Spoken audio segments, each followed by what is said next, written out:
Coming up next on Democracy Does, the Civic Power Playbook. Democracy works best when people understand what the issues are, they take on those issues for themselves, and they fight back for themselves. That's up next. Hi, everybody. Thanks again for tuning in and checking us out. I wanted to throw in a bonus episode this week because I wanted to continue the conversation I had with so many great people that I met in Virginia. I kept talking to people who were being directly impacted by the policies that were happening in Capitol Hill. A lot of times people say, well, hey, it doesn't bother me. It's not going to affect me. But in fact, policies that happen in Washington, D.C. do trickle down and will eventually impact every one of us. Therefore, I wanted to bring a conversation to light that I had with Joe White. He's an activist with Affordable Virginia, but also two people that the organization introduced me to. They are living examples of what happens when policy trickles down to the everyday person and how they are living with these effects. And they also want to send a cautionary tale about why it's important to pay attention to what your elected officials are doing. They wanted their voices heard. I wanted to give them the space. And hopefully they can give us all some perspective about what's happening and what we can do about it. This is some of our conversation. Thank you so much for being here. Just first of all, tell me, why are you here? I'm here, I'm a retired RN, and trauma and ER, you get to see a lot of people who have no insurance or who have lousy insurance. And Medicaid is one thing, trying to get a doctor to see you with Medicaid's another. So I've seen a lot of folks on Medicaid over the years, and can't believe that our 2nd District representative voted to cut Medicaid. You know, you think a nurse practitioner would have a little more, compassion, but what can you do, right? And one of the ways that impacts us is my fiance has seizures, and we're not talking little. We're talking takes 3 medications every day, about $2,500 a month, plus an implanted device that needs batteries and maintenance and interrogation and monitoring to keep her from having seizures. And Jen Kiggins, of course, voted to cut Medicaid, which could be a death sentence. We were fortunate enough to have our story featured in the booklet that Affordable Virginia put out for saying these are some of the people Jen Kiggins has hung out to dry. And so we got to go up to her office. Of course, she wasn't there, but I wanted Jen Kiggins to meet one of the people she has quite probably condemned to death with her flipping her vote. And HB1 passed by 1 vote, and guess who flipped their 1 vote between the afternoon and the evening session? Kiggins. So we went up there and met the secretary behind the glass, who, when we explained that, hi, this is my fiance, your boss voted, her vote is probably going to kill her. And the kid looked like I had just smacked him, He's just like, security, just not really happy for us to be there. And I want people to meet Lynn. It's like, this is a person with 2 degrees who has gotten very messed up because of seizures through no fault of her own. Her neurologist has said many times in her records, she's not capable of holding a job. She's not capable of living alone. You go ahead and put something on the stove, you have a seizure, 2 hours later the apartment's on fire when you come out of it. So that's Lynn. And what do you do now? Like, what happens next? How are you going to empower, both of you, each other? Voting, we're trying to hopefully, before all this kicks in, get some responsible people in office, get this reversed. But we've got some time to try to figure out how we're gonna make this work. Whether it's going to Canada or Mexico to get medications, need to see what happens and what our options are going to be. And that's about all we can do right now is be resourceful, and keep options open and keep in communications and networking. And, of course, voting. Yes, voting and informing other people what's going on. And, Lynn went up to see Kiggins, and, of course she wasn't actually there, but she got to say some things to the person in the window, and that was very powerful. Actually, it's like, hi, your boss is probably going to cost me my life. And we wanted to say thank you. Glen, thank you. I'd love to talk to your fiance. Thank you. Lynn. Hi, Lynn. Hi, it's nice to meet you. I'm Robin Hamilton, and this is John. Is she okay where she's standing? I'm sorry about everything. Well, I had a grand mal seizure when I was 18 months old. It lasted about half an hour, and once you have a seizure, your body's threshold is even lower for them. But I lucked out and didn't have another until I was an adult. But then after I was an adult, I kept on having them. So I'm now considered someone with epilepsy. And my neurologist has me on a few drugs to maintain a stable. Sometimes this happens to me as part of That's okay. epilepsy. I can't find words. It's okay. At least I no longer have the grand mal seizures. I have an implant under the skin, which will send a signal to my brain and keep it from becoming a fall down grand mal seizure that could possibly last for hours. But I still have absent seizures and complex partial seizures, all that can cause a dangerous situation when you're not paying attention. I no longer drive. He has to drive for me. How do you stay empowered? How do you stay hopeful? Well, essentially, it's my family, my soon-to-be husband, and I have a lot of good friends. Also, I keep thinking that there are a lot of other people, they may not have my specific disease, but they're also in my situation. They may lose their Medicaid, they may end up in the same spot, so we've just got to keep coming on their behalf as well as mine. What do you think about Representative Kiggins and others who have voted to gut Medicaid? Oh, at first I started thinking, well, maybe she's a busy woman, has a lot of things to do. Now I pretty much hate her. It's not very grown up, but I would think that if you take a job to work for the citizenry, you work for them, you at least show up so they can tell you what they want you to work on instead of hiding. What would you tell other people in terms of staying hopeful to move forward?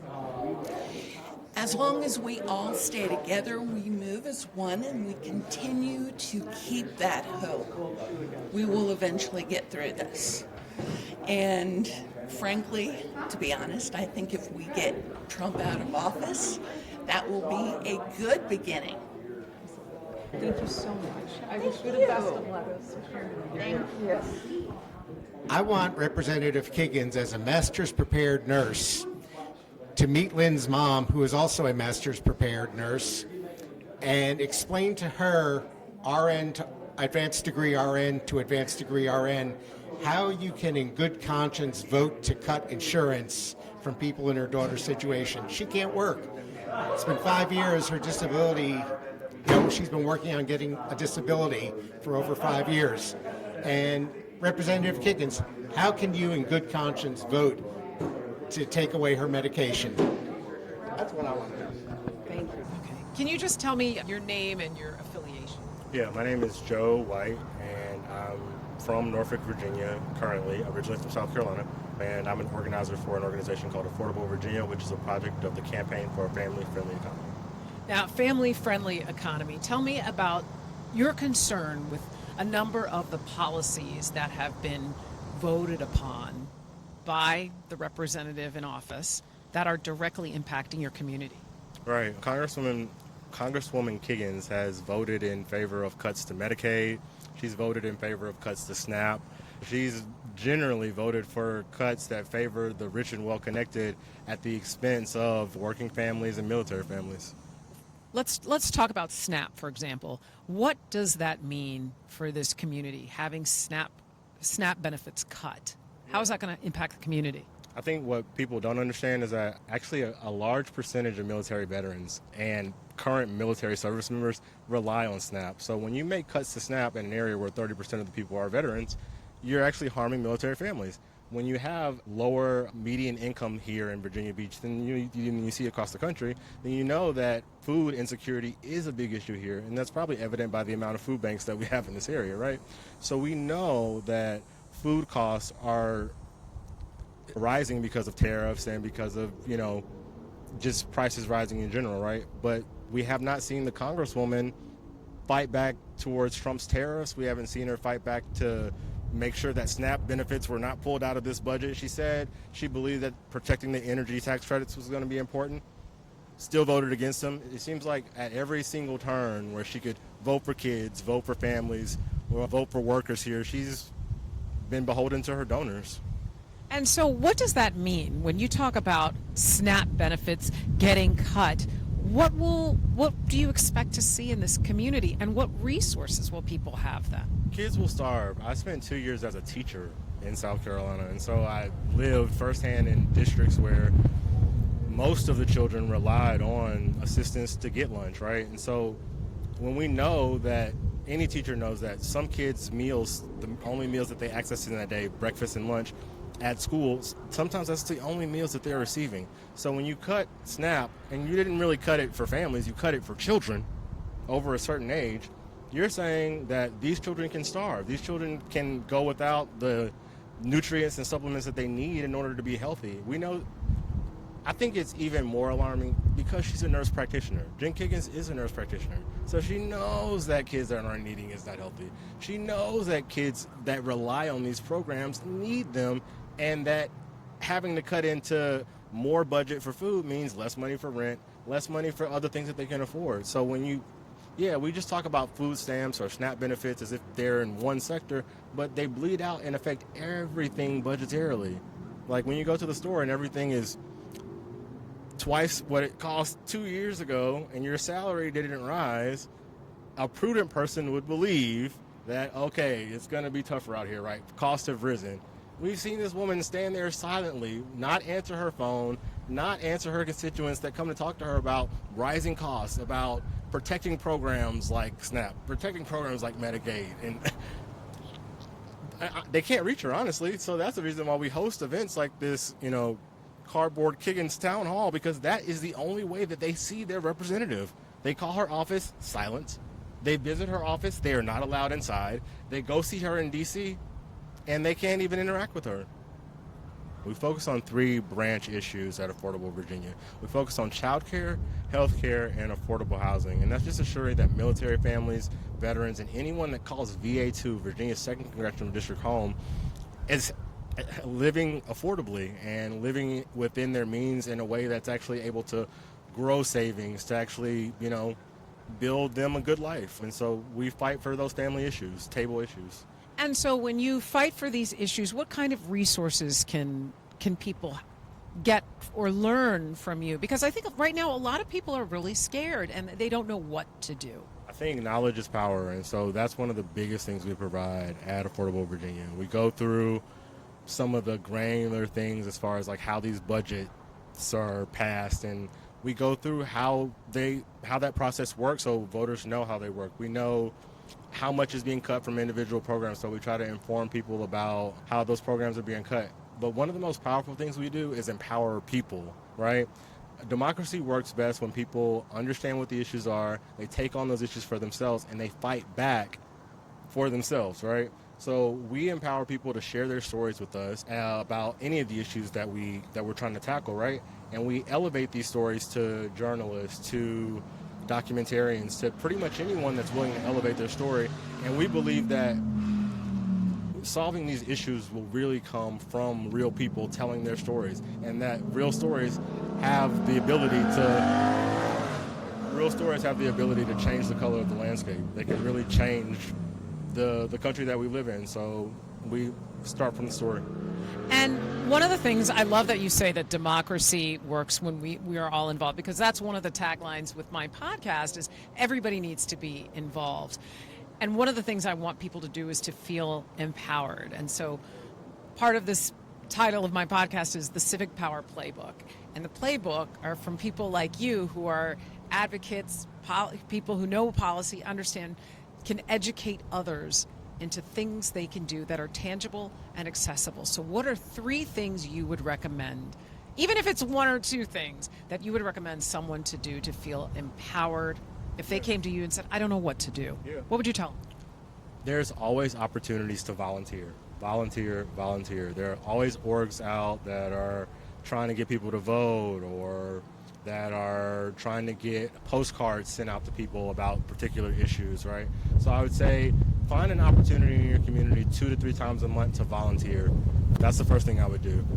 Number 2, call your local representative, your local council members. Like, when you care about an issue, make sure that every person that represents you knows how you feel about that issue by calling them, contacting them, and reaching out to them. If they don't know that it's an issue, it's not an issue. So that's another way that you can raise your power. 3, one of the most powerful things we can do in democratic work is to involve other people, right? So just like I'm telling people to get involved, right? We used to do this thing when I spent 3 years at Black Voters Matter. We used to do this thing called the 5 Friends Pledge, right? And it's this pledge that once I leave here today, I was changed today by what happened, right? Once I leave here today, I'm going to tell 5 people about what happened, and I'm going to invite them into the movement. 5 people. If you do that every single time that you are going to go volunteer, you're going to go to an event, or you're going to go do something that is civically related, not only are we building the attendance there, but we're building power, tangible power in our communities. Excellent. Now, what about people who say, I don't want to get involved? There's some people who say, you know what, it doesn't affect me, or they don't realize that things are going to hit until it's too late. How do you reach those people?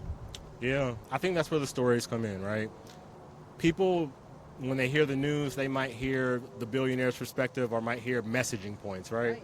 When you hear a real person's story from your community, that makes it real for you. It's not some abstract idea for you anymore. It's my cousin James, who has sickle cell anemia and needs medical care and can't go without. When it becomes a real story for people that they can relate to, it's someone that they know, then it's an issue that they want to take on. They'll take on the mantle of, because when you know someone, you feel as if you're connected to them. And that's the only way we're going to reach each other, if we all know, feel, and react to the fact that we're connected to each other inextricably. One last point. How do you stay motivated then? How do you still continue to believe that we are connected and that there is a way forward? I really feel like I have a little bit of a cheat code, because I really like to rely on my faith. So I like to rely on my faith and my belief that there's a creator that wants to do good and that has done good in this world and that has instilled good in me. And I like to go be that good out in the world. So every morning I wake up, I really try to, this may sound a little vulgar, but I try to die to myself and try to live for others. And that's actually what drives and motivates me to do all of the work that I do. I feel like my entire life is really about storytelling. So whether I'm like on the theatrical stage performing, which is one of my hobbies, or doing this, I always feel like my life is really about telling stories and connecting with people. Thank you so much. This was so nice of you to do. Thank you. And now it's time to recap. Here are Joe's top power plays. First, find a way to volunteer within your comfort zone. Also, call your elected officials and make your voice known. Let them know that you're keeping an eye on what they're doing. And finally, remember that stories do matter. Connect with your friends and those you love through their stories. And possibly you can get a friend to come along with you in your efforts. Thanks so much for joining us. We hope you're feeling a little more hopeful, a little less stuck, and maybe even inspired to take action, because democracy does work when we all participate. And don't forget, sign up for our newsletter to get updates on when our next episode drops. You can go to my website, democracydoes.com. And as a bonus, if you haven't gotten one, a free and easy tip sheet on how to get involved. Until next time, I'm your host, Robin Hamilton.